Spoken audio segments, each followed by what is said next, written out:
Hey, Bruce, you hear me okay?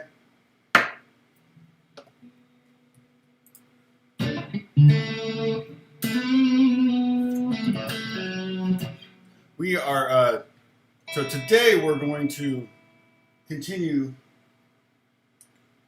on the shapes, the caged method shapes.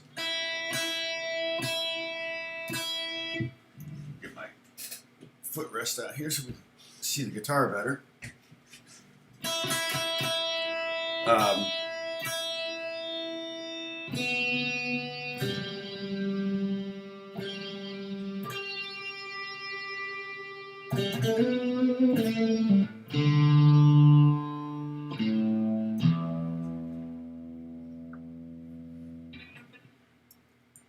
Awesome. Hey, Jim. Hey, Ed.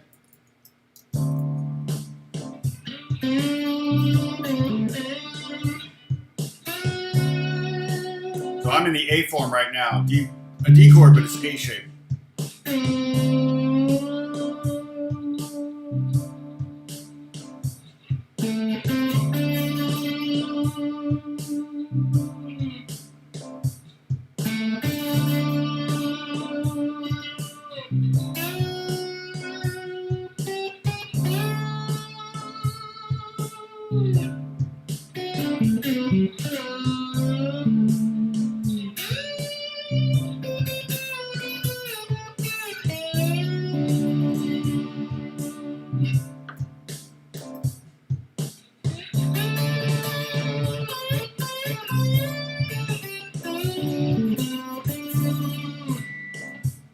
All right. Hey, Charlie, Roger. Good to see you. Keith, good to see you. Let me turn off this lame jam track. It's just a D7 chord over and over and over and over again. And hey, John, good to see you. I'm gonna wait a little bit because it took a minute on Monday for everybody to start showing up. I mean, I think we peaked out at 40, but originally it was like in the teens for quite a while. I'm not going to wait too long. So we're going to continue talking about using the caged shapes in standard tuning. Monday we'll go to open G. So we'll start talking about that. I created a diagram. I think it's going to be really cool for you to have. I think you'll dig it. And it'll really help you kind of see open G. And then let's see what else. Wednesday it was busy. I signed in. It's funny because that video is pretty much that video of me saying there's no video has as many views as the Monday video. It's like, really?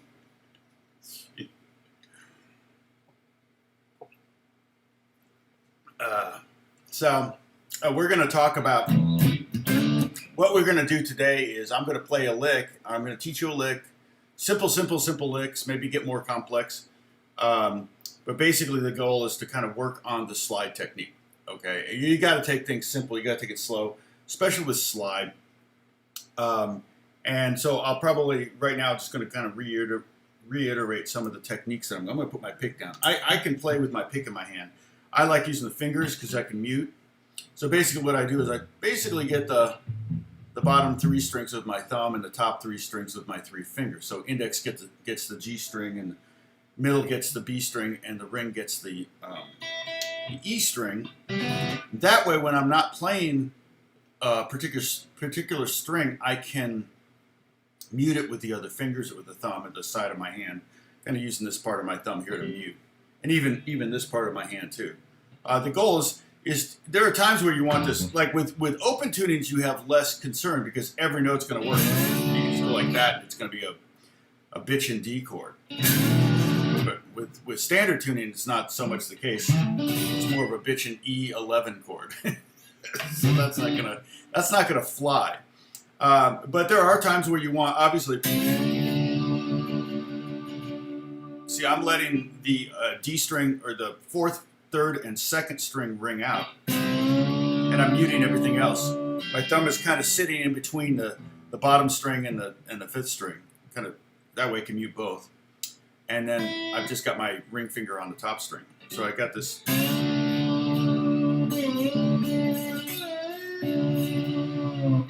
Okay, so we're gonna. That's one of the techniques you want to kind of develop. The other thing is try to remember to keep your fingers laid down. It's not critical, but you'll hear it if you don't. It'll start sounding buzzy. It tightens up and gets a little bit more succinct pitch note-wise when you have your fingers behind. If you get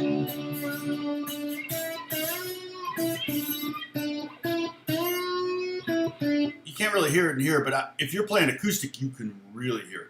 If you're playing acoustic and you get up here, you're playing like this A shape here at the 14th fret, then technically the pitches behind it are lower than the pitches you're up here. See, one thing, if you're playing down here, those are pretty high notes. You might not hear them as much, but you're going to definitely hear these notes on acoustic.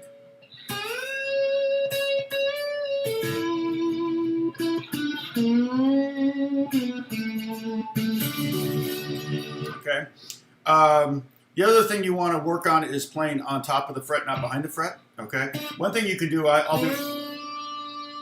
have my tuner on so that I can check my pitch if I'm not playing to something. The other thing, and you can also hit open strings every now and then.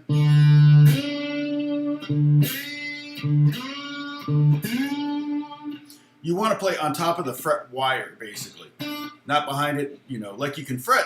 When you're fretting a note, you can fret anywhere in here. You've got a lot of room for forgiveness here. But when you're doing slide, you really have to be right on top of that note, and you have to be aware of your head relationship to your neck, because the perspective could make it look like, oh, I'm right on top of it, and then you go, oh shoot, no, I'm not. You know, when you kind of, if you look from here, oh yeah, I'm right on top of it, and then you go here, oh wait, no, oh I'm what? You know, so it's you really. I mean, it's like easier to play slide this way, I feel like, because you can really see. But here, it's a little tougher to see because it's, you just got, you know, your ear is going to come into play, especially if there's tracks going on. The other thing you want to work on, and these are the things that we kind of covered in the first lesson or two, the other thing you want to work on is a little bit of vibrato. Particularly if you start a note, the vibrato serves a couple purposes. It hides any pitch issues. You know, it helps you be forgiving on the pitch. But it also makes it more human sounding too. Like when a singer sings a note and holds out a note,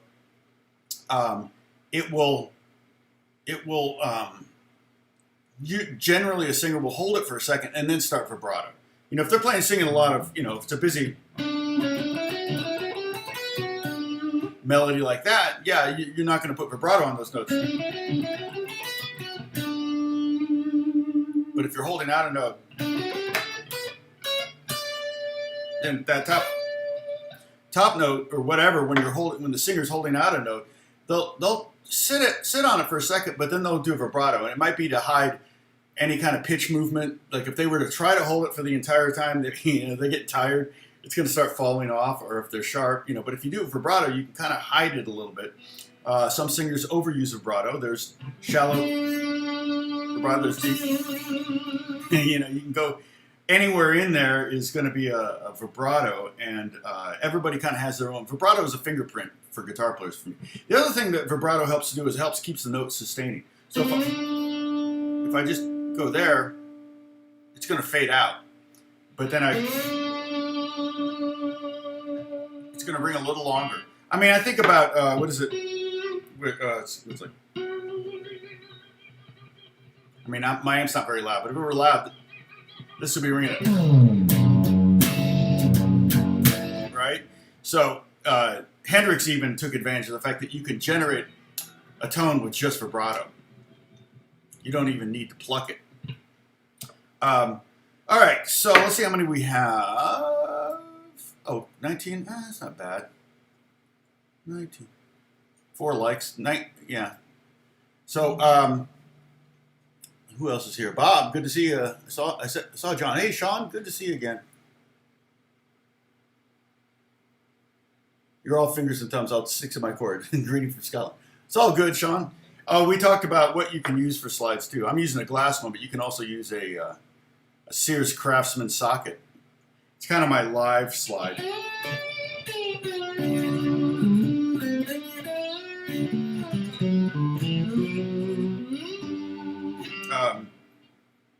But it's kind of heavy to be doing for an hour lesson, so I'm going to stick with my light glass one. My brass one that I just got is now in my gig bag. That's going to be my live slide for now.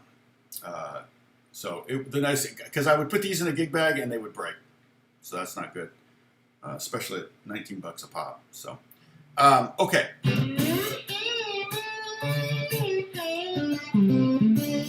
All right, so let's do some licks. We're going to use the A form for the most part. We might slide up to the E form. If you remember, we talked about the fact that the G form is kind of in between the A form, right? How you spell caged, C-A-G-E-D. You can see it there in the bottom, or in the left corner there, the left side of the window. So that red circle on the G form, the big oval there at the top, is the same notes as the A form at the bottom there. And then the top two notes of the G form, those two notes there, that dotted white one and the blue note there, those are the same as the top two notes of the E form. So you can see, if I'm playing here, if I'm playing this D chord, if I'm playing in this here, I could visualize this shape, the A shape, I could visualize the G shape. For me, it's more natural to think in my head the A shape for some reason. Probably because I play a lot of times in open G, which open G, when you tune to open G, and we're going to do that on Monday, that generates a moving open A shape, an A form, up and down the neck. Everything, they all become A forms essentially. But all of this information is useless once we're in open tuning, okay? So the caged method I'm using because we're in standard tuning, but you can't use the caged method. There's a whole other set of caged method, and it's not pretty in open tuning. So we're not going to do that. Sorry, we're going to popcorn. We're going to, touching my teeth is the same as touching my face. Actually, probably worse in the COVID era. The no-vid. We're going to call it the no-vid era in 10 years. It'll turn out to be a giant nothing burger.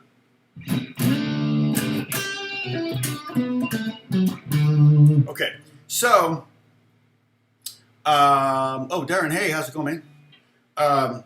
So what I want to do is we're gonna work on some licks here. Right now, I'm not gonna play the track. I'm just gonna explain what I'm doing and then do it, and then you copy me. Okay, everybody have a slide? And what are people using for slide? If you don't have a slide, you can still use your finger if you want. You could use a knife. You could use a capo. Let's see, how would I do that? Different technique there. Here I could use a beer bottle.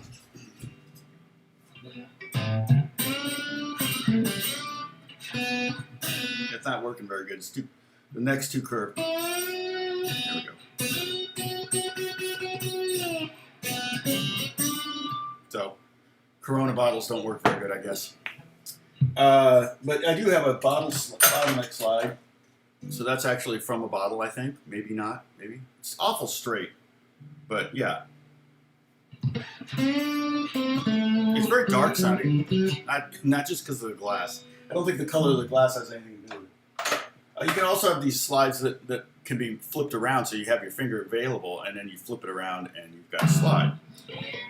I've just never gotten used to it, and I got, yeah. So, anyway, yeah, there's a lot of things you can use for a slide. We could technically use my official mug here.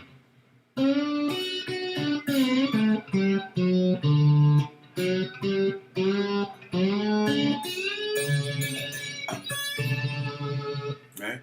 The official, there will not be a quiz on this, or there won't be a quiz on this.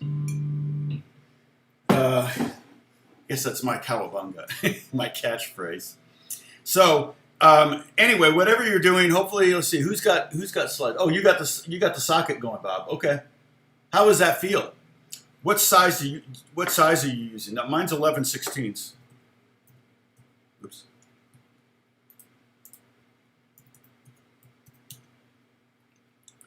Sears Craftsman.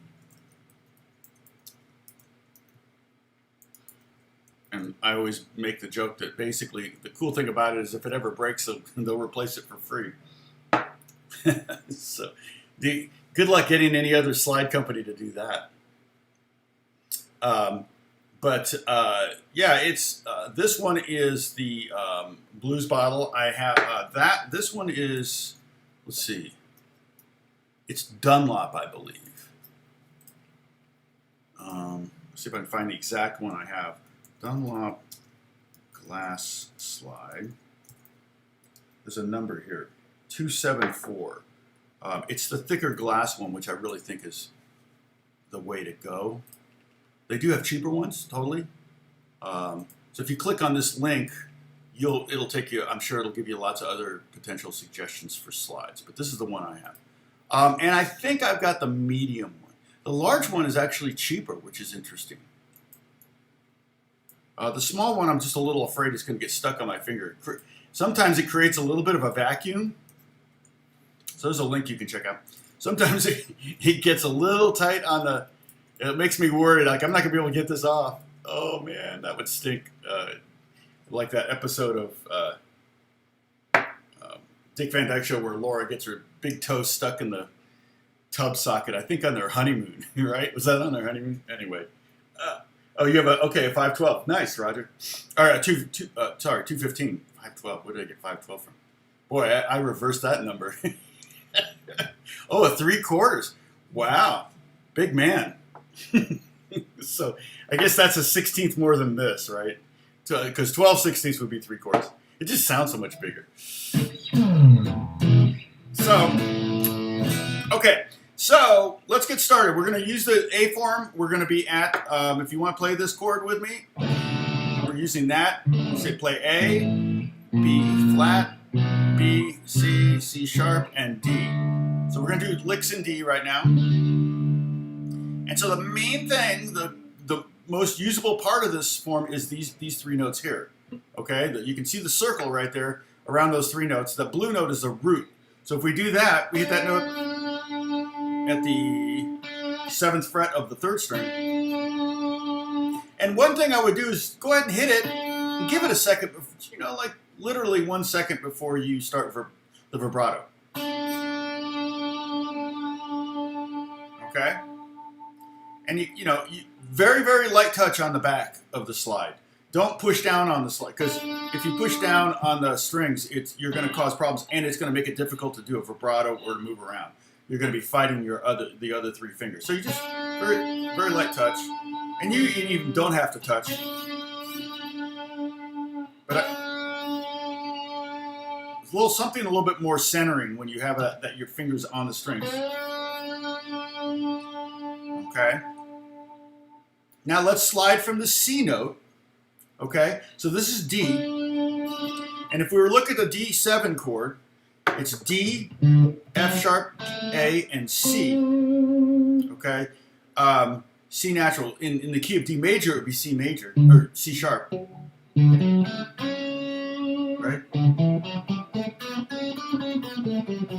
But we're playing in blues, so we're not going to use a major 7th. We're going to use a dominant 7th on every chord. The 1 chord, the 2 chord, or the 1 chord.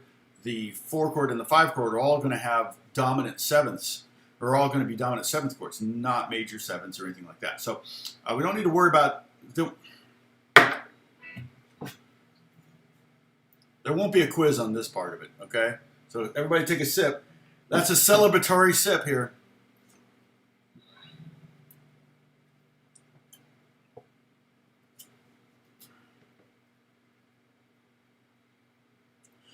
No, there is no preference, Sean. Really, no. I think some people prefer. See, we talked about this. Dwayne Allman and what's his name? Shoot, who's the guy? Anyway, he uses it. They both use it on their ring finger, the glass slide. But a lot of guys use the pinky. I like my pinky. I don't know why, but I'll show. We're going to talk about that with the Open G. Hey, Avito. Yeah, with Open G, we'll talk about why I like using my pinky on the slide. But okay, so the C note is here at the 5th fret of the 3rd string. Again, I'm muting all the other strings. All I'm going to do is pluck the G string with my first finger here, and then slide up to D. And if you have a tuner, you can watch the tuner change from C to C sharp to D.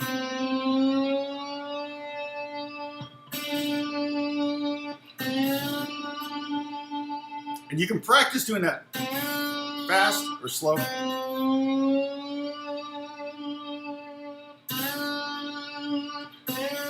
The thing about the slide, well, for one thing, we're playing slide, so you want a lot of slide. You know, you want to use it. You don't want. I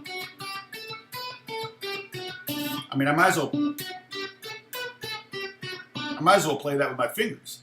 So part of the goal when you're using the slide is to utilize that feature of the tool as much as possible. Okay, but another thing is what it does is it allows you. It's kind of like have you ever tuned and you can't quite get it there and you're like, dang it. Okay, so then you go down and then you bring it up again, right? If you're a little sharp, you go down below, maybe a whole step or half step, and then you tune it back up. Well, that's kind of what we're doing with the slide when we're going from C to D. We're basically, our plan is to get to D, but if I were to put the slide right on D, I might be off. I might be flat, I might be sharp, but if I'm using my ear and the bass player's playing a D note or something, the keyboard player's, somebody's playing D, and I start on C, or anywhere below D, I'm more likely to kind of get there and find the right pitch than if I just kind of guesstimate, oh, okay, that was a little flat. There we go.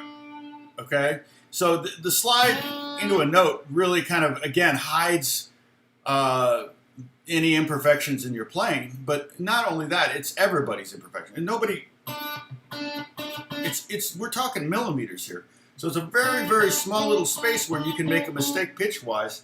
But if you slide into it, your ear can be the final judge. If you're tone deaf, it's not going to work. But your ear... And Bruce is making me a cigar box guitar. And so that's going to be fun to play with slide. He's setting it up so it has a little bit higher action. Right, Bruce? Derek Trucks, thank you. Derek Trucks, I think, isn't he the son of Butch Trucks? Or am I mistaken? Butch Trucks was one of the drummers for Allman Brothers. I'm assuming. I mean, I think Derek has been around since he was a little kid, if I'm not mistaken. Well, this is the play along with Tom, essentially. Avito. We're just taking it really slow. So do that, everybody.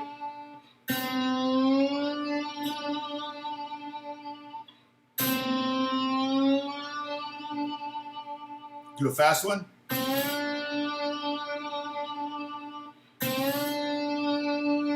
Okay. Now, let's do the next string down. Let's do the... And you can pluck it, man. You can pluck it with your first finger if you want, or you can pluck it with your thumb. So we're going to go from, this is A. This is the 5th of the D chord. This is a G. This is the 4th. Hey, Dennis. Good evening.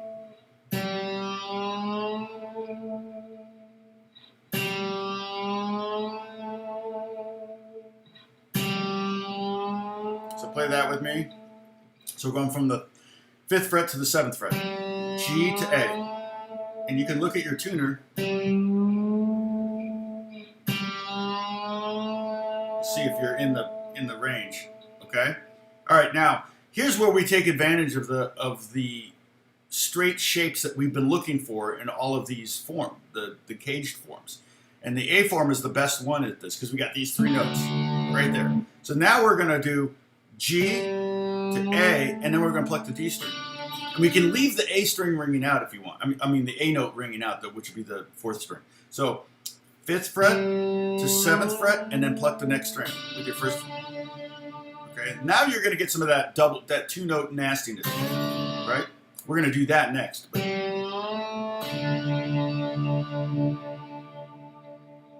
it again.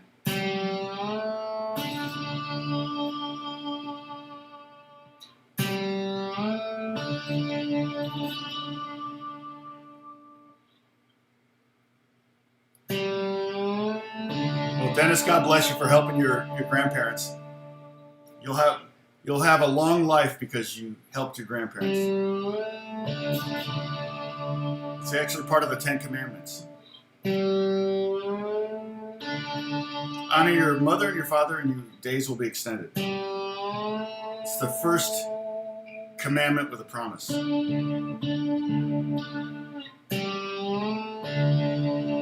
Okay, you see that? All right, now let's pinch both of the strings at the 5th fret and slide that up. That's a total beer commercial kind of sound. Again, slide it up slow, get it to pitch, and then give it some wiggle. Light touch on the behind the slide. And I'm muting all strings but the middle 2 with my right hand. My right hand's doing a lot of work over there. It doesn't look like it's doing anything, but it's doing a lot of work. Let's do a fast one. Again.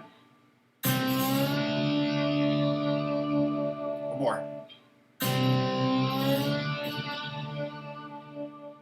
All right. So let's see. We did this. We did this. We did this. We did this. And we did this. Now let's do this. Check this out. This I love. You know, I always tell you, and you can see all the blue notes everywhere. I always tell you, make sure you know where the roots are. You want to land on the roots every now and then so your audience knows you know what you're doing, okay? But I always say it with a caveat. If you land on the root too much, people are going to get bored with your melodic and solo ideas. If everything you do ends on a root, then it's just going to be kind of vanilla. So we don't want to be vanilla.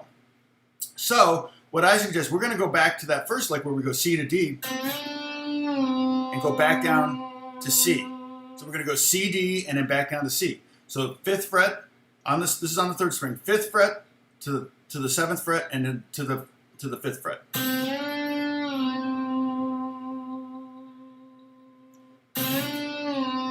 Well, I'm doing distortion. Vito's asking, should you have distortion? Not necessarily, because slide can be really done on acoustic as well, so you don't really put a distortion on acoustic. I'm using it to get a more bluesy sound, but yet there were a lot of blues players that played with very clean, well, especially early on. They didn't really have distortion boxes, or they didn't have amps that distorted, so it would be more clean. One of the things you could do is have an amp that's fairly loud. Volume and distortion will help with the sustain 100%. If I turn this off, you can't really hear it. It's still ringing out, but I mainly have that so you all can hear it. If you have a compressor, that will help too, but it'll also make more hiss. Compressors will definitely help sustain a string, but it'll have more hiss. Okay, so back to the lick, the C, D, and C again.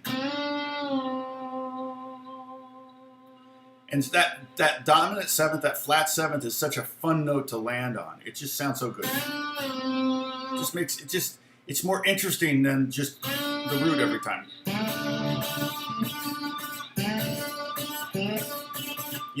But if you go just like makes, you know, it really stands out as being like, oh, that's an interesting note. And we could do a ninth, we could do a sixth. We're going to talk about those later. But, you know, we're talking about mainly the chord tones. We did the fifth here, the root there, and the seventh. The third is up here. We have the root, the third, and the fifth all in that A form shape right there in these three notes. The fifth is on the bottom, then the root, and then the third.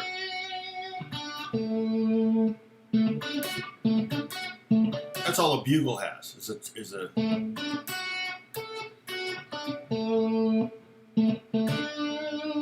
all right. So we'll get to some of those in a second. Okay. So we've done and then let's try this one. Might be a little hard.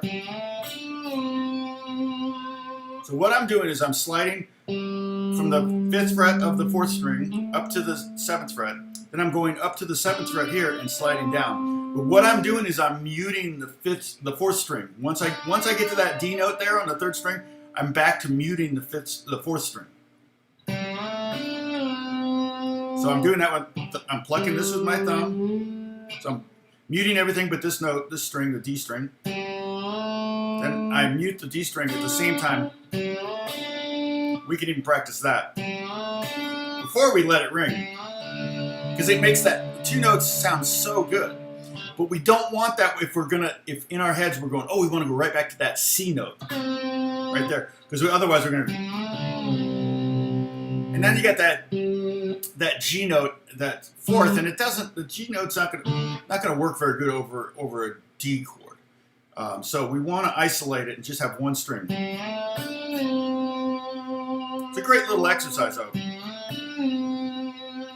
And also, if you think about it, we've got these two notes, right? The 5th and the root, 5th and the root. We also have them up here. So that same lick is, you can think of it almost as like a box, is up here on the top two strings, but we have to go up to the 10th fret. We start at the 8th and go to the 10th and then back down to the 8th. You'll start to see these, if you know the cage method already up and down your neck, you're probably going to see them now. But as you start developing your slide licks and finding some things, you'll go, oh wait, that's the same as there. You'll start to see some of that stuff will expose itself. Now, and you can see even here on the E form, you've got that blue note right there at the 12th fret of the 4th string. And right below that is always the 5th, right? That 5th. So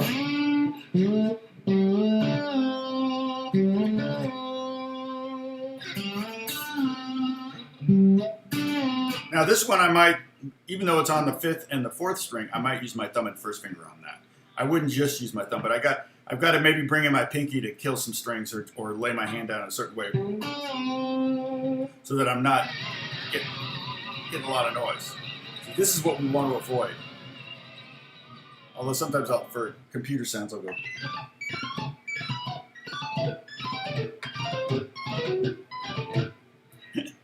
How many have heard that before? Michael Neal, hey, what's going on? Nice to meet you. Yeah, Michael, be forewarned, you're going to get grilled by the community. Sorry. Hey, Whitsend is good in the house. Good to see you, man. Anybody else new? No? Okay, I got everybody. You visited once before. Well, good to see you. Where are you located? Hey! But online. Yeah, right. Yeah, I've done this on purpose, too.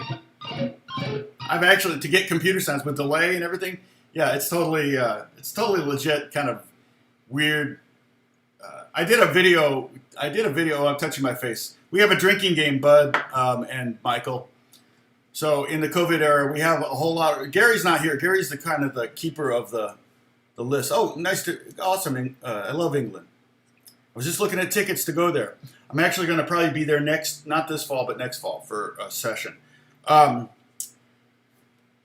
But have libations handy.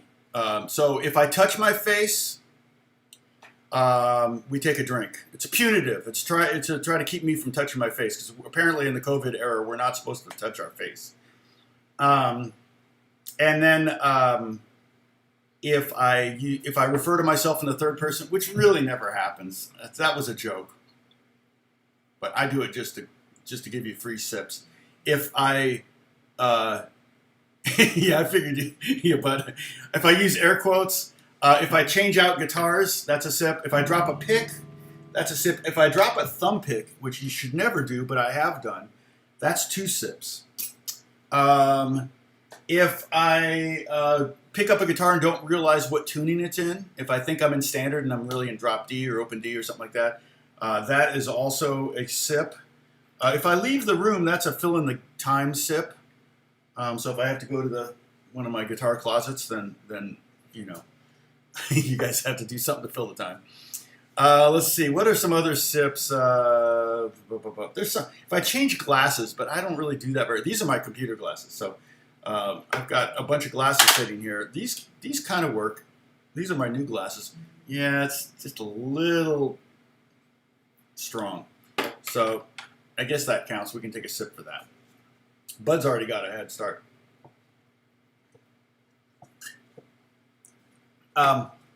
So now what we want to do is we want to do the slide from the 5th fret on the 4th string up to the 7th fret, mute that string, hit the 7th fret on the 3rd string, and bring it down to C. So we're playing G, A, D, C. So we're ending on the 7th of the chord. So what it is it's kind of a way to get this really cool kind of, you know, kind of final resolution. I love that. I'll do that a lot up on, right? I do it a lot up there.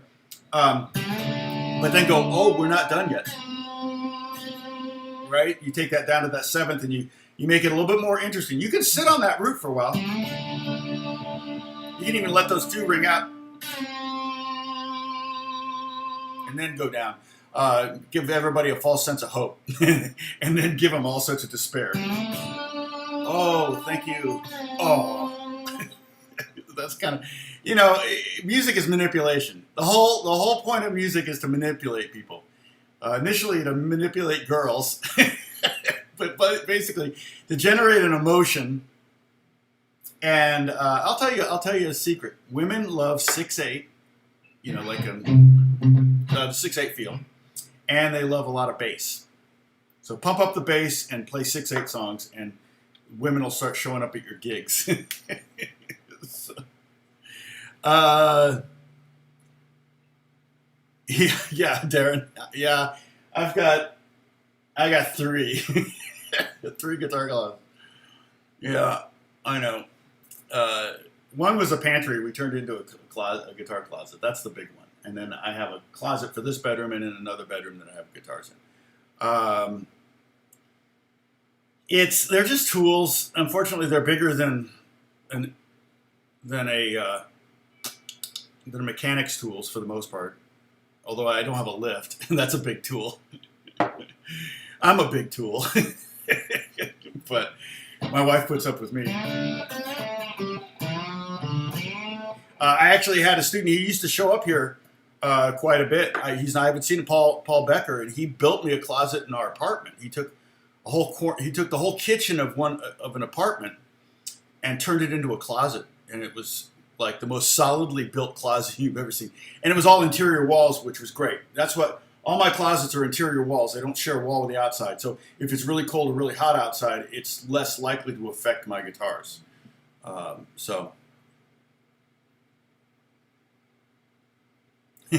wife, yeah. No. The guitars pay for the house, so she totally understands.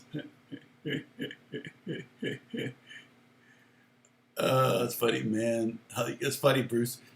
Okay, so now let's get into the third here. This is fun. So let's go down to the 5th fret of the 2nd string, and that's an E note. And that we slide up to the F sharp. There are 2 frets up, and that's the 3rd of a D chord.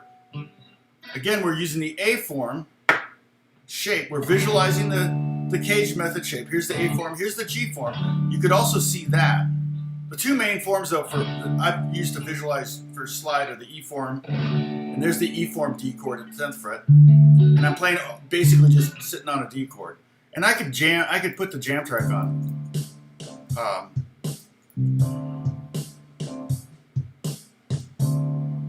But it gets really annoying. It's the same chord over and over.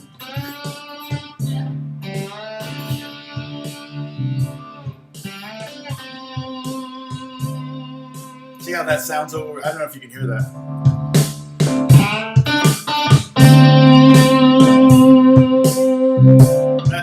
That C sounds so good over that B chord. Alright, so let me turn off that annoyance. My volume button, for some reason, is just not doing its job. So, there we go. Now, I touched my face.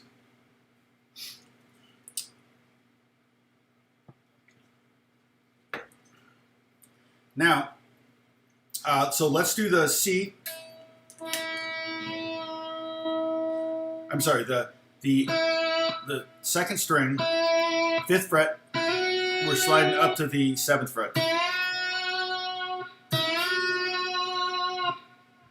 So you can use your second finger like that.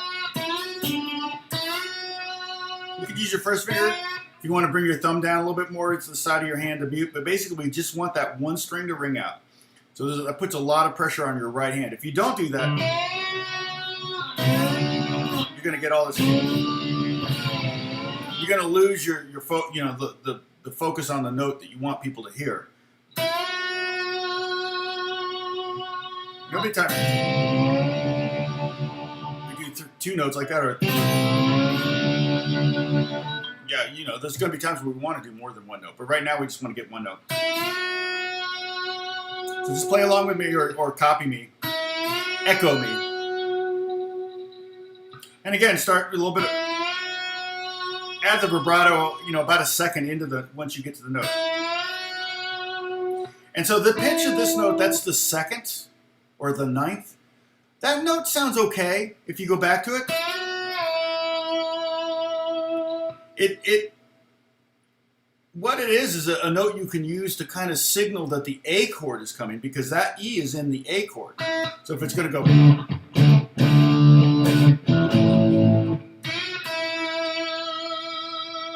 so you can go like that. No. You don't need to use flat wound now. I don't know if I've ever played slide on flat wound, to be honest. It may not offer enough resistance. I'm not sure. That's a good question.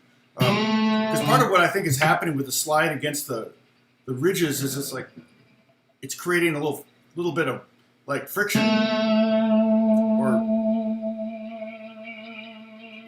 where the top strings don't have that, so.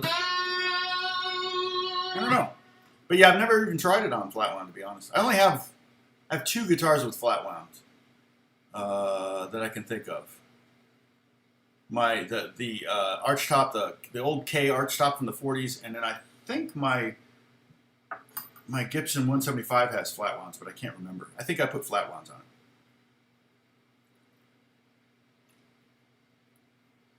So,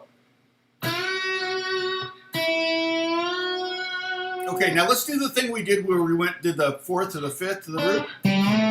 Let's do that here with the 7th. So we're going to be on the C. We're going to pluck the 3rd string at the 5th fret, slide it up to the 7th fret, and then hit the 2nd string.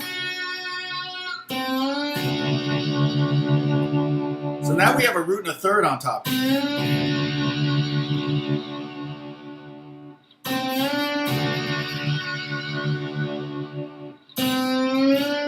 Go really slow and let them both ring out. Now if we want to focus it like that, you mute like I'm muting with my first finger. I'm hitting the G string with my first finger, muting it, and then hitting the second string. Kind of, at the same time, I'm kind of going.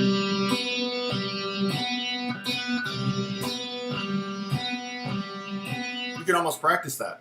Turn that into an exercise where you just pluck the G string open, and then pluck the B string open at the same time you mute the G string.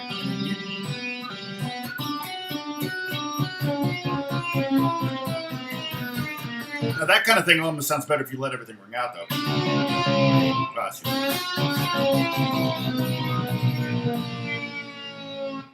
Okay. So try that C to D to F sharp. Now I'm giving you the letter names as notes, but there won't be a quiz on that. We can take a celebratory sip. There won't be a quiz. There we go. Why am I so... See, there's too much light on that. So there won't be a quiz on this. You can order that on my YouTube channel. So take a sip. But whenever I say that, it's also just bonus information that would help you if you knew it. C, D, F sharp.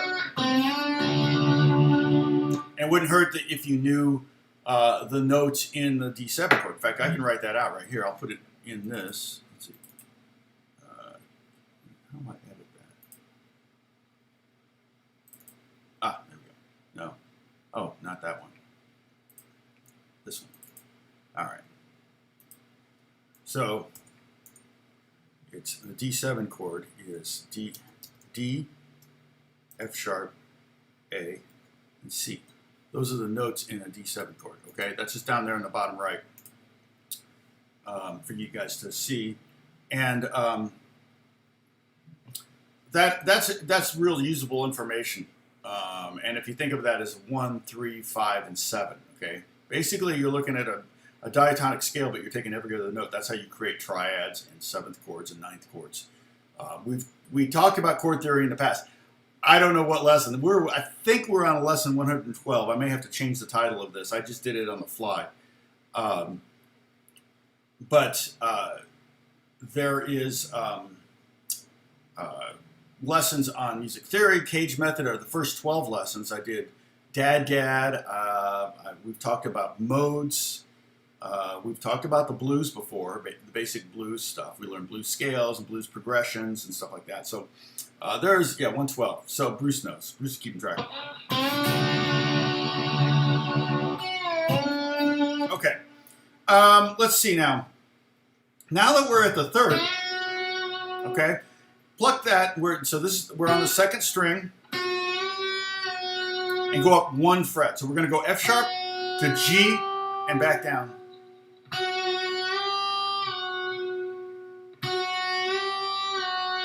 Yes. Yep, it's a flat 7th. That's right, Avito. In a D, so that would now that's the naturally occurring 7th in a D mixolydian scale. But if you're talking about D major scale, it would be a C sharp. But we're generally not talking about pure major scales. We're talking about mixolydian is a much more blues scale, much more bluesy scale in the diatonic realm. And I can move this. I think. Whoops. Not that. Move this down a little bit. So you can see it. Okay. So again.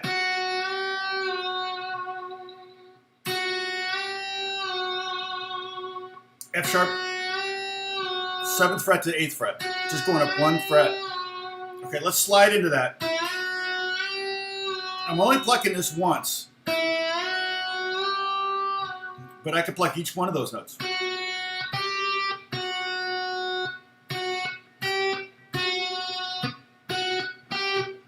You can check your work, your pitch, by playing actually fretting the notes.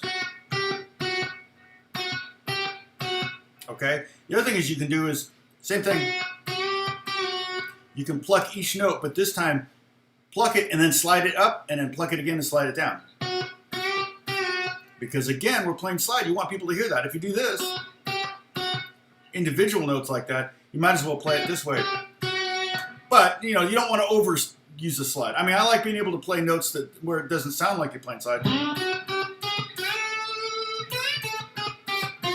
What is that? Is that slow ride?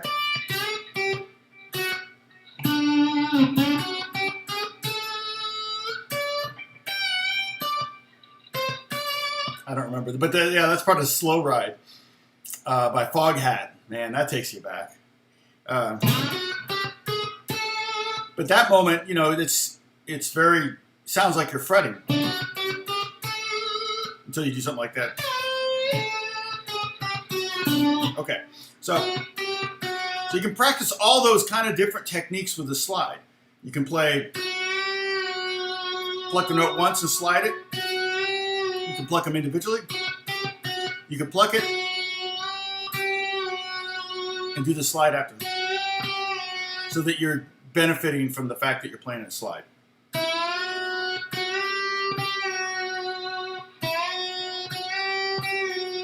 I mean, if people see you pick up a slide, they're going to want to hear some of that.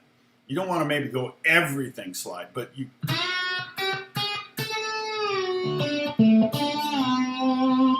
Okay, so let's do that chromatic run. Okay, let's do that. So what we're doing is basically what's happening there is we're going from the third of the chord, which is F sharp, up to the A. F sharp to A. And we've got notes in between G and G sharp. And G sharp is not in the key, but it doesn't matter. You're using it as what's called a passing tone. You're going from the G to the A. The G is in the key and the A is in the key. And everybody knows you're not going to sit on that G. They know you're not going to go. You're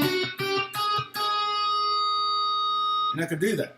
They know what's coming. So your audience knows, you know, it's... Okay? So let's practice that. I'm doing this with my first finger. It's fine to use your first finger on that. I'm really muting a lot of strings. If I'm going to play a lot on the second string, I'm just going to use my first finger. First finger is going to be very dominant. There may be very few times I actually use my ring finger at all to pluck a string. But I'll use it a lot to mute strings. Does that make sense? Oh, see you, bud. Get back to work. Okay, yeah. Yeah, I don't want you to get fired. Hey, Peter, what's going on? So we're going to hit the 7th fret, the 8th fret, the 9th fret, and the 10th fret. And then you can go backwards.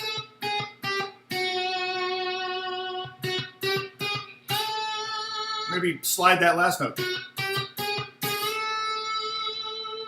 You know, utilize that slide. You can do the same going down.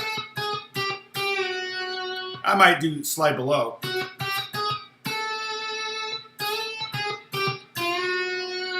Also, you don't have to always slide a whole step or 2 frets below note. From the E to the F. You can go E to the F sharp. You can go F to the F sharp. That's almost more bluesy.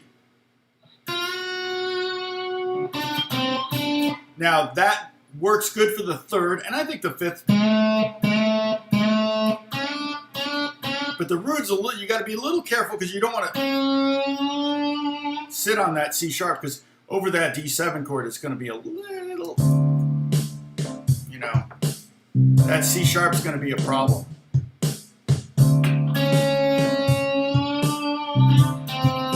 C natural is much better.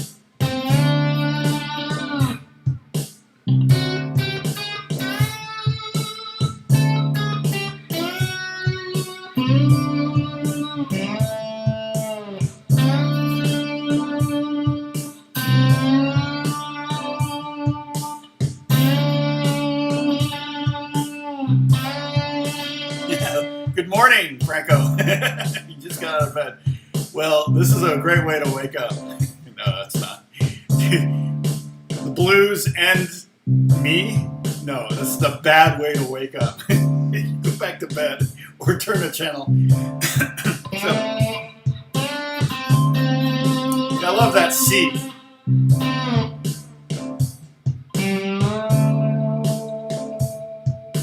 Fourth string.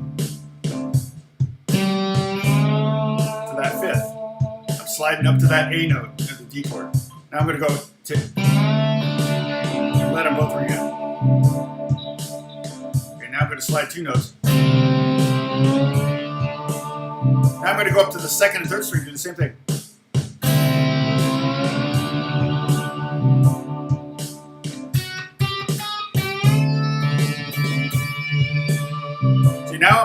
the top two strings of the E form up here.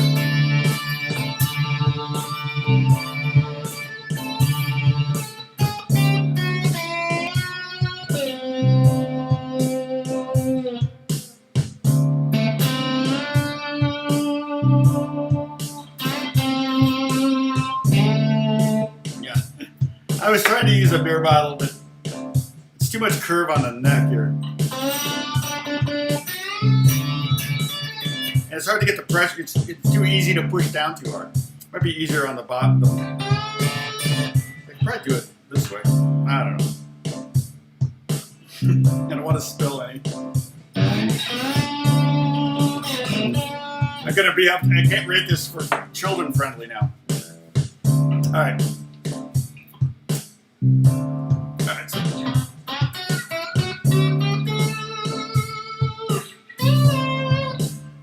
All right. So let's come up with a couple more licks here. What time is it? Oh, it's already 10 o'clock. That's crazy. 10 o'clock my time. Uh-oh. Buffering. Weird. So you guys were buffering for a second, right? Seems to be okay now.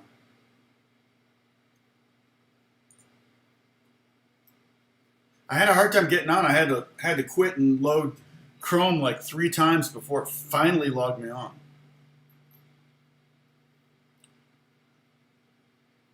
Yeah, I just bought a brass one, but it's in my travel gig bag right now because I was doing a session this week. I was working on a record this week, and I brought it with me. And I used it was a Latin record, but I used slide on it, so it worked out. How's my smoke? Oh, no smoke at all.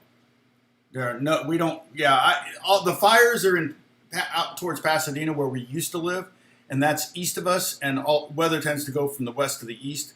So there have only been a couple days where I went outside and smelled a little bit of smoke, but it hasn't been bad. A year ago, we had fires in Los Angeles, right in town, and that was then we could really smell.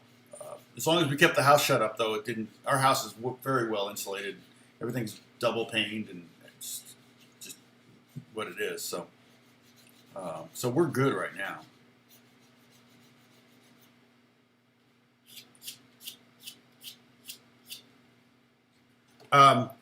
So let's see. Let's come up with some more licks.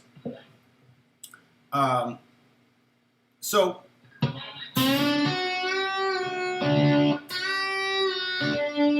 let's do that one. So I'm going to be at the 7th fret of the 2nd string. I'm going to go up to the 8th fret and back down to the 7th, and then I'm going to go to the 7th fret of the 3rd string, which is the D note. So I'm going F sharp, G, F sharp, D, or 3rd, 4th, 3rd, root.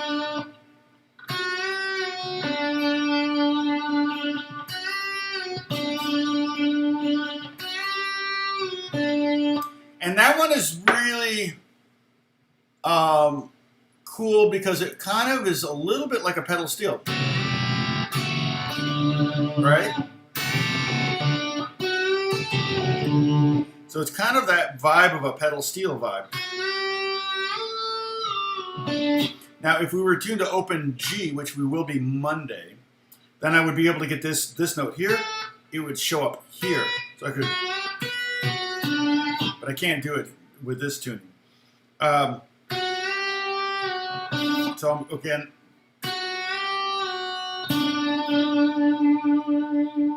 And I'm muting the 2nd string once after I finish doing my F sharp to G. You can go down to that C if you want. You can even go.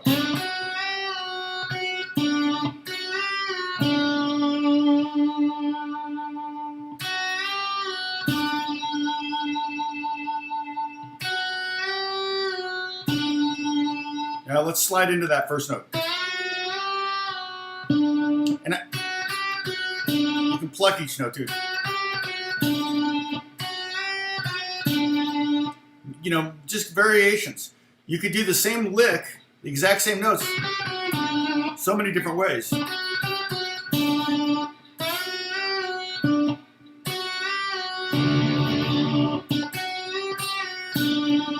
You know, that's kind of the beauty of music, is that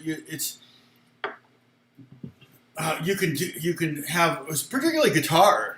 Piano, it's not, you don't have as many articulation tools as you do with guitar. You know, we have the slide, we have the bend, you know, we have the hammer on, we have the pull up, we have this glass slide, you know, we can pull up. So we have a lot of different ways. We have harmonics. The piano players don't have. It's makes it a really fun instrument as far as that goes. Kind of, you know, I can't think of any other instrument that has as many ways to generate the note. I want to do a video. I have plans for it. I know I wrote it out somewhere. Let's see if I have it. Oh, way down there. I got to clean up my desktop, man. Oh yeah, yep. I'm trying to get to 50 ways to play the same note. And so far I have 45.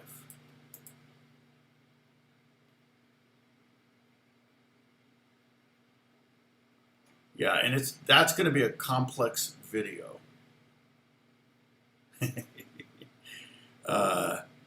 That's going to be, I'm going to have to film on a bunch of different instruments.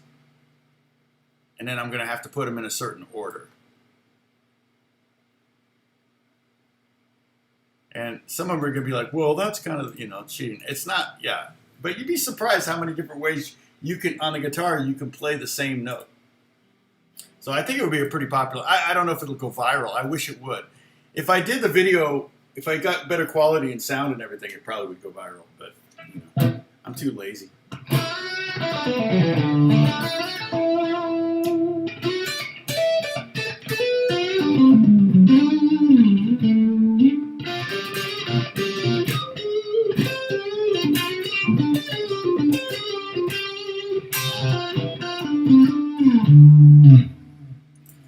All right, let me just go ahead and bring in the A chord here, and we can do. Maybe I'll make the drummer a little bit busier. What's he doing? Yeah, I'll give him some fills, and how about some tambourine? Let's see what that sounds like. All right.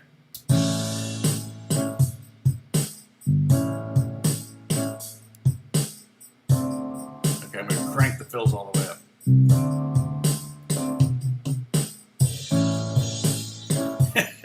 The drummer. Cymbals. Okay, that's too many fills. All right, so it's going A to D. And I am going to use the E form for the A chord, so that's right here. And I'm going to use the A form for the D chord. Does that make sense?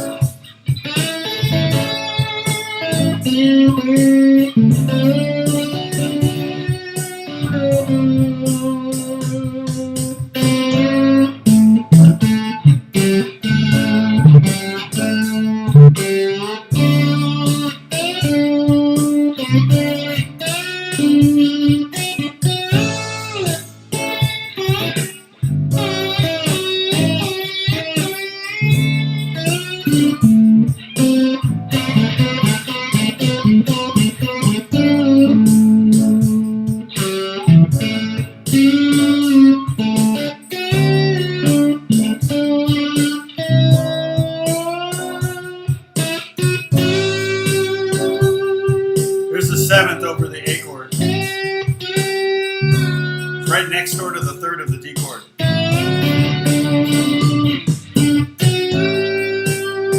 If there's a seventh, the root's going to be right there. Seventh of the A chord, or the D chord, is right below the third of the A chord.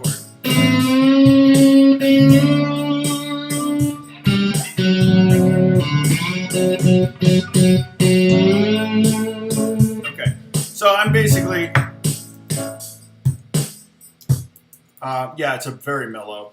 Tempo is at 80. And I'm basically just kind of going back and forth between, it's just A to D, A to D, A7 to D7. to be specific.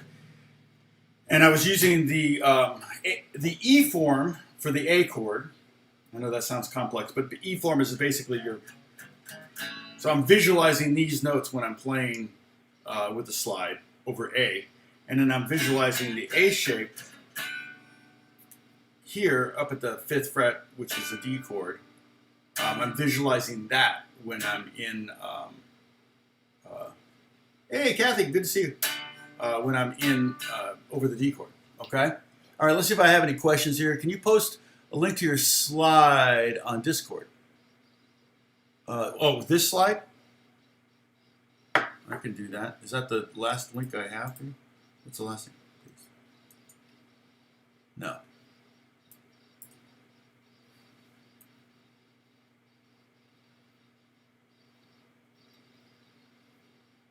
Oh, geez. The heck?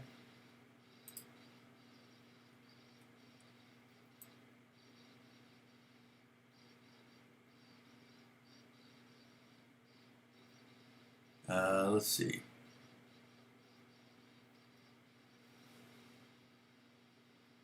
All right. So. Oh, nice. Oh, you have a stairwell that has a nice resonant frequency. I tried doing a bend, sing lower, dive into the resonant frequency, like bending on the gut. That's cool. Let's see.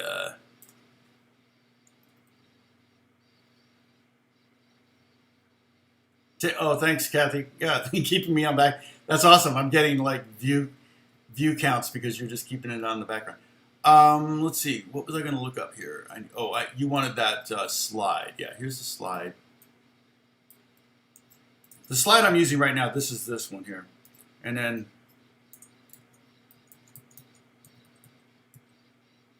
on the Discord, in fact, let me get the Discord link too. But I'll post, where is that? Okay, Discord, right there.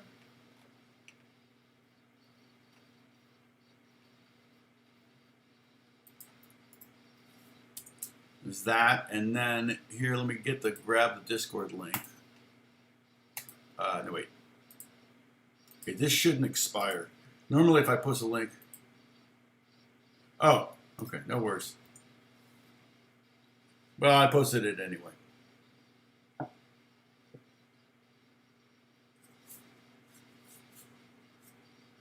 Yeah, start a separate. Yeah, you guys could totally post pictures of your slides. That's a great idea. You've seen most of mine. And then we haven't really talked about it, but there's also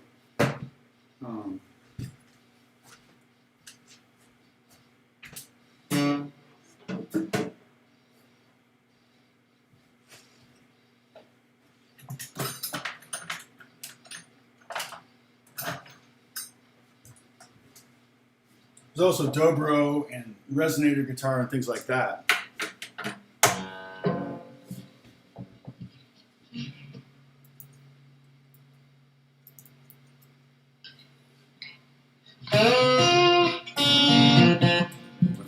I don't know what tuning I'm in.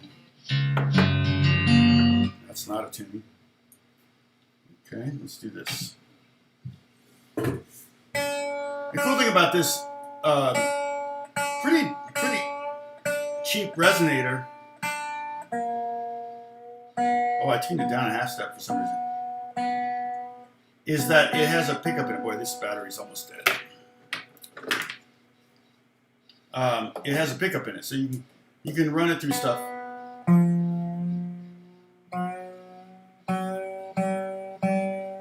So I am tuning this to open G.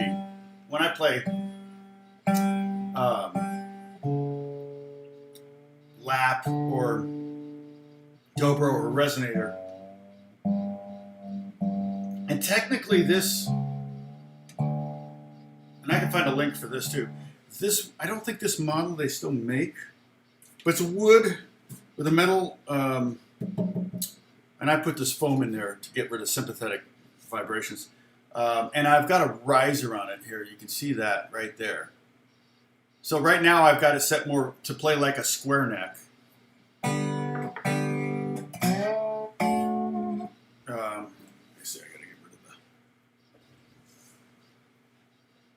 the. I got it set to play more like a square neck.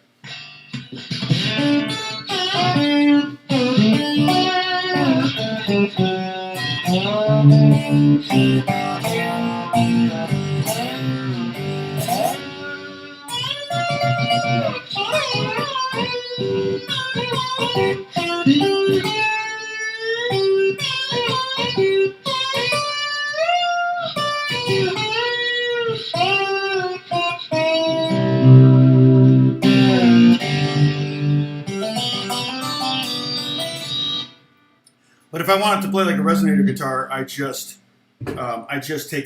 loosen the strings, take this, slide this out. It's only $3, string lifter thing. So let me see if I can find this on Amazon. You can do some research on it because it's actually pretty cool. Let's see. Gretsch.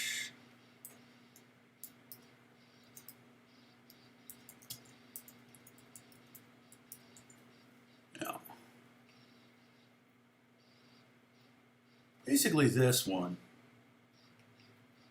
What's he doing? Paducah. Fingerboard, interesting.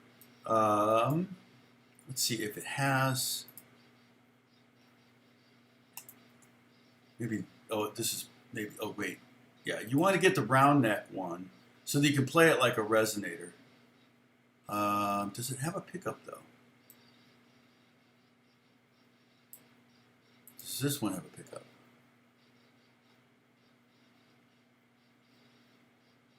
See, they don't have a picture of the end so I can see if it's got an input. Let me just pick up.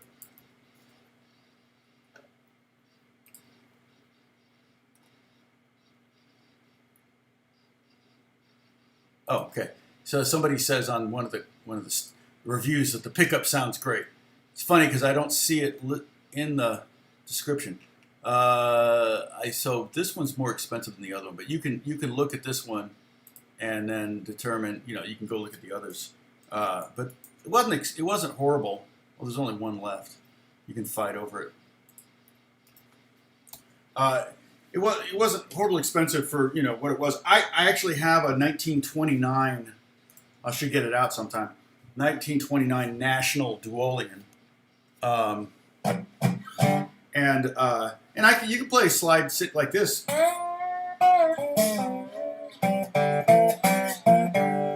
But I really like playing it on my lap because then I can it's easier to get the individual note stuff. I'm having a hard time getting I'm having trouble because I know it wants to fall. But I have a all steel National resonator or National Dobro. But when I played this at Guitar Center, I was like, wow, this thing kind of has that woody sound that I don't have. So I use this all the time. The other one I hardly ever get out of the case. It's a little bit noisy because it's old. So it's got a lot of loose parts in it. It's almost 100 years old. It's cool looking. I should hang it on the wall. That's, and it's a square neck, dude. That's the other thing. So it's designed to have, high action, and it does. You can't play it like a resonator. This I could play like a guitar if I took the lifter out, I wouldn't want to do it now because the strings just be really sharp. So, Gary's here. Hey, Gary. Oh, yay. Finally got a gig out. Get to gig out again. I'm starting to see some people gig out. A lot of outdoor stuff. That's not going to last in the winter, though, in some areas. Here it will be fine, but in a lot of areas, like in New York, they're saying the restaurants in New York can't open until next spring or something like that. It's like, what? You can't eat outside in January in Manhattan. It's not going to happen, so. It's ridiculous. People are fed up. So, yeah, so this is open G tuning, and that's what we're going to talk about on Monday. Okay, I'll probably go back to my Gibson.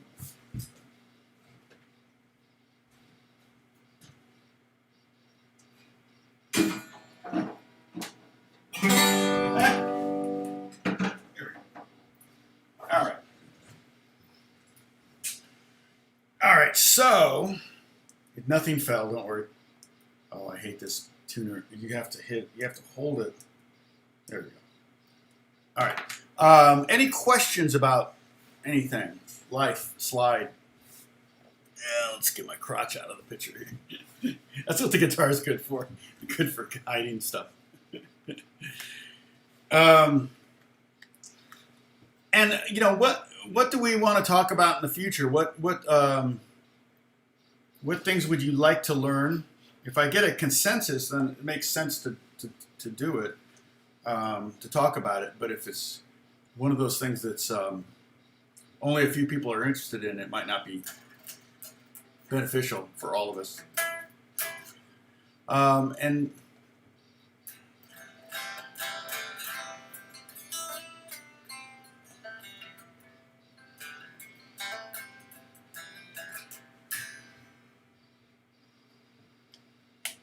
oops, I got to plug in. Yeah, there was something I wanted to talk about. I was going to do a video on something for my, I can't remember what it was now.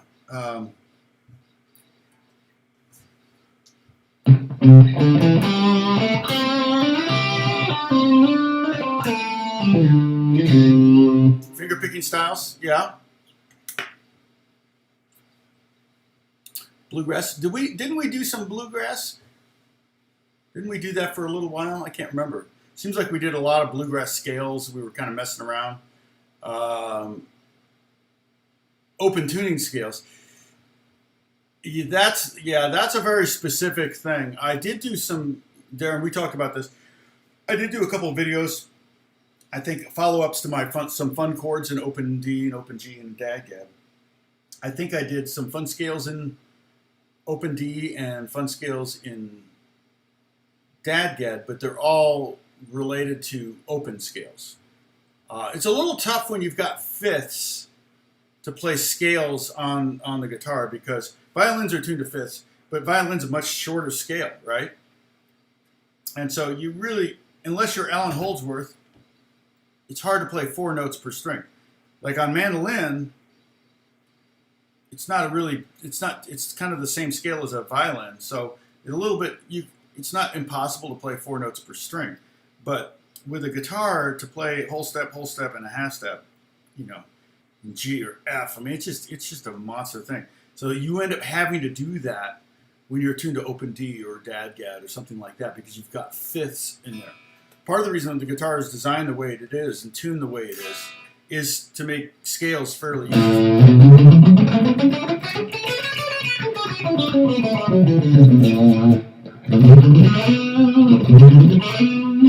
Yeah, it's funny because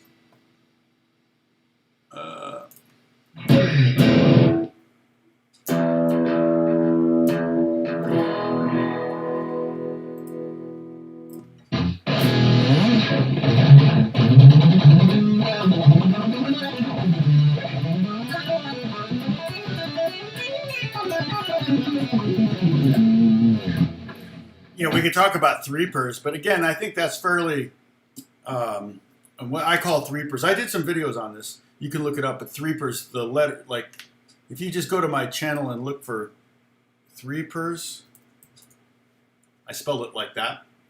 It means 3 notes per string scales. So it ends up creating more of a diagonal scale. A lot of times we learn scales like this, and then we stay in one position.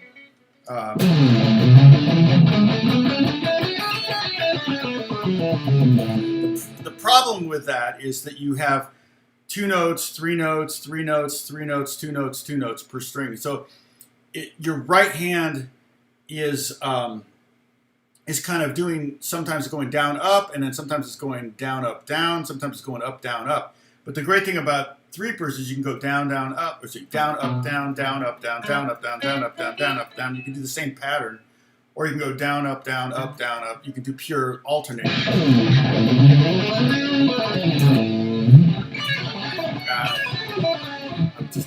I'm not warmed up.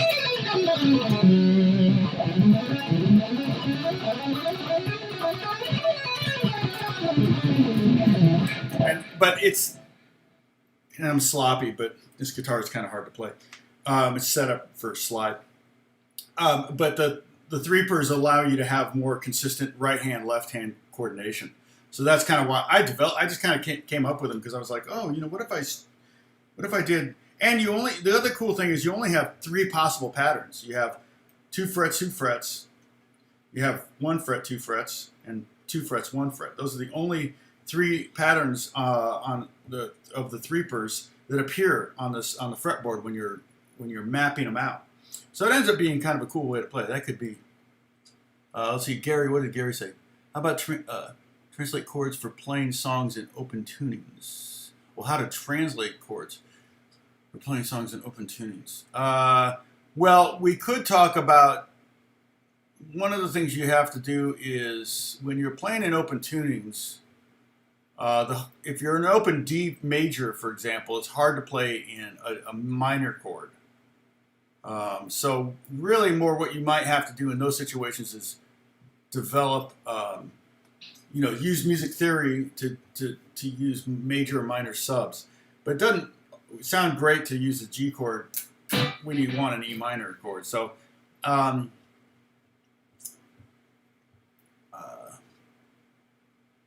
oh, cool, Leo. Yeah, I used to be faster and more accurate. It's a need to know. I mean, it's the things I mean, when I think about the stuff that I was, oh, well, this was stupid. I actually turned down a recording session the other day, which doesn't happen very often. But I referred a friend of mine who can probably do it. I don't know. We'll see. When people write on a keyboard something, and then they want to hear that exactly on an instrument, and the composer did a great job of creating a banjo. Like all the licks were totally legitimate banjo sounding licks, but they were just beyond me. I play 5-string, but I can play a little bit. I can, and this stuff was I even did some of the session just for fun. Like they sent me the session, and I went ahead and loaded it and went ahead and recorded some of the guitars or some of the banjos just to see if I could get it down. But the fast stuff, there's just no way. There was just no way I could do it. So that's awesome. Yeah, that was the goal. The cage method thing, man. That it's if there's any, and Vito is always looking for this, picking you out, Vito. If there's any magic bullet, if there's any one technique that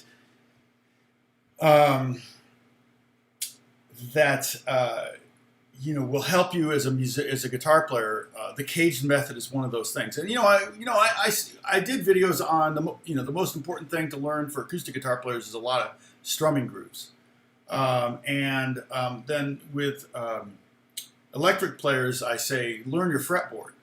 And so I feel like when you learn your fretboard as an electric player, like learn all the notes on the frets and everything, the cage kind of naturally appears. But if it doesn't, then that will be my second most important thing for electric players. And it's definitely applicable for acoustic players, but less so. I wouldn't say it's the second most important thing for acoustic players. Probably the second most important thing for acoustic players is to learn a lot of chords, learn a lot of songs. That would be 3 or something like that. 4 would be maybe a lot of finger picking patterns. Just basically so that you're not doing the same pattern every time, the same strumming groove every time, the same chords every time. Electric guitar players tend to kind of mix it up a little bit more. Although, playing rhythm guitar is an art form altogether. I did a lot of rhythm guitar this week on the Marco Antonio record, and did some no really lead. And that's the other thing is I tell people, especially electric guitar players, and I don't know how to change this, but most guitar players spend 95% of their time practicing soloing and 5% of the time practicing rhythm. But when you get into the real world and you're making a living playing guitar, you spend 95% of your time playing rhythm and 5% of your time soloing, or 0% of your time soloing. I remember, was it J.R. Robinson, the drummer? No, it was Jeff Porcaro. Jeff Porcaro, great session drummer. And he played with Toto. He was the drummer for Toto. He also, I touched my face, so we can take a sip.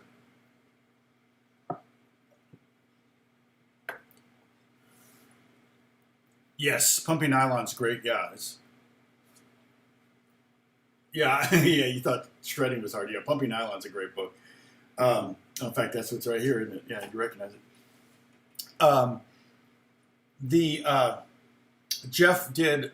I mean, he played with Steely Dan when he was young. I mean, it was like crazy. He played with so many people. He's such a great. He had a great feel. He played on a Michael Jackson record, and Michael called him and said. In fact, Michael called a friend of mine, Michael, and it was like he didn't believe it was Michael. He was like, "Hello, Michael. It's Michael Jackson." And Michael's like, "Yeah, sure it is." You know. But Michael wanted Jeff Becerra to come fly back to New York and do an 8-bar drum solo in the middle of this groove that he played on. And he said, I don't do drum solos. And, you know, I'm almost to that point. You know, although I like soloing and I come up with ideas, you know, soloing is one of those things, if you're in the zone, you're going to do some cool stuff. And I don't mind writing a solo if it's a very simple thing. I don't know. I guess I like soloing, but really, almost 100% of the time when I'm working on sessions, I'm playing rhythm guitar. If I'm writing, even for TV, like when I'm writing music for TV and I'm doing some kind of bluesy thing, I'm using slide or I'm you know, rock thing or riff thing for some car show. I could put a solo on every one of those tracks that I send out, but they won't use it. Because what you do when my writing partner, what he'll do is he'll do all the different mixes. So they'll do a full mix, which is everything I sent him, and it could be guitar, bass, drums, keys, several guitars, several keys, maybe some effects, some whooshes and things like that. And then he'll do a drums and bass mix only. He'll do a no drums mix. He'll do no keys mix. He'll do a keys and bass drums mix only. You know, all that kind of stuff. So he does all the different variation mixes so that the editors, when they're dropping music in, they go, yeah, this is too much music. I just want bass and drums, because it's under dialogue. You know, most of the time you have dialogue and stuff happening in these shows, reality shows mostly.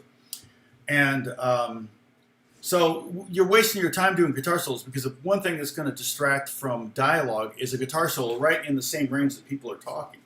And you have two people talking, you can have a guitar solo going on, they don't want it. They want, you know, it's not unlike a lot of people are saying, oh, you know, I write songs and I have all these songs and everything. Oh, I should submit them too. And I'm like, yeah, they don't want songs. Like, they don't want lyrics. They don't want words. You can't have someone singing words at the same time as someone talking, because you lose intelligibility.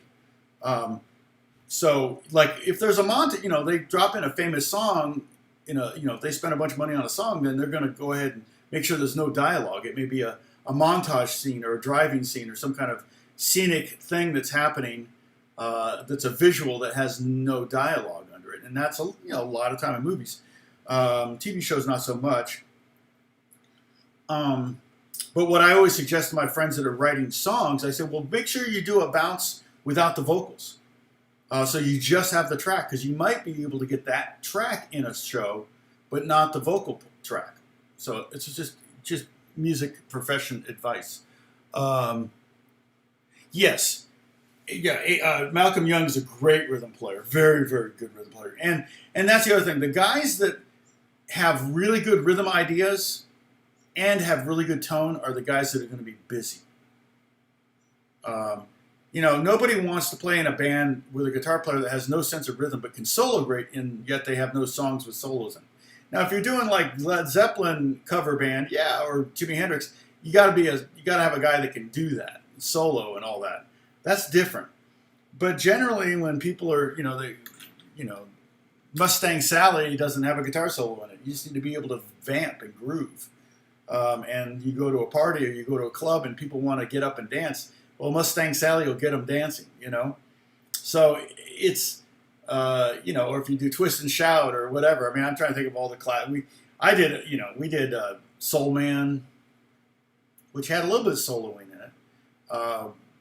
Back in the day when I played cover, I haven't played cover bands since I moved to LA 40 years ago. We're buffering. Sorry. Ruh-roh.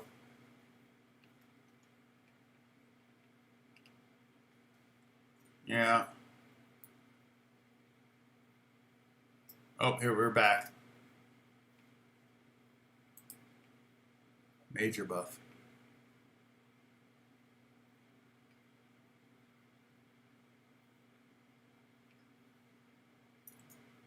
All right. Well, maybe that's a sign I need to sign off. It's been an hour and a half, so I don't have a story today. I couldn't think of one. Try. Dang it. But I think you can still hear me.